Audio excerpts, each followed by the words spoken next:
One way to protect people's privacy is to ensure that they know what data is being collected and what ways that data will be used. Informed consent. Consent means voluntarily agreeing to what is occurring. Informed consent is a term that originated in the healthcare field but has expanded to other settings. First, let's talk about the importance of the consent being voluntary or freely given. In order for it to be truly voluntary, the person must also have the right to withdraw consent at any time, as easily as they gave consent in the first place. Now let's talk about how to make sure that consent is truly informed. Often, the policy is hard to find, long and full of legal terminology. So even if people can find it, they don't read the entire policy or can't understand the details. Clear privacy policies. One way to counteract this is to have privacy policies modeled after nutrition labels, as suggested by this group of researchers from Carnegie Mellon University.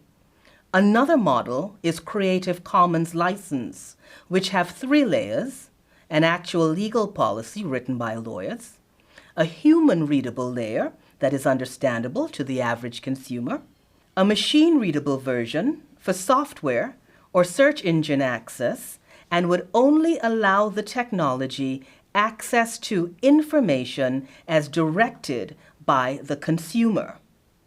Opt-out.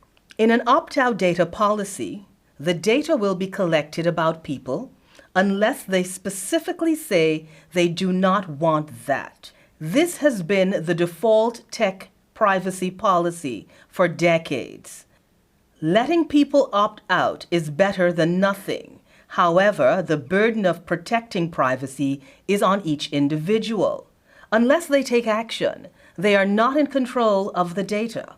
Companies sometimes bury the fact that opting out is possible, and even when they do, they don't necessarily make it easy to figure out how to do it. Opt-in. A better way of protecting privacy is an opt-in data policy. This is where no data is collected until a person has given express permission. You often see this implemented with checkboxes that the user can either check or leave empty.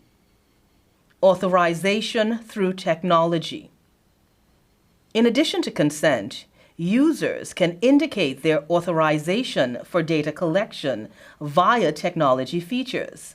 Some devices allow for anonymous login accounts. Having a mute blind button gives the user some control when information is being collected.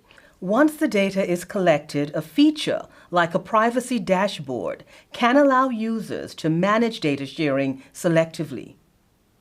Now, how is this going to change the way you think about consent and questions such as autonomy and self-determination when it comes to data?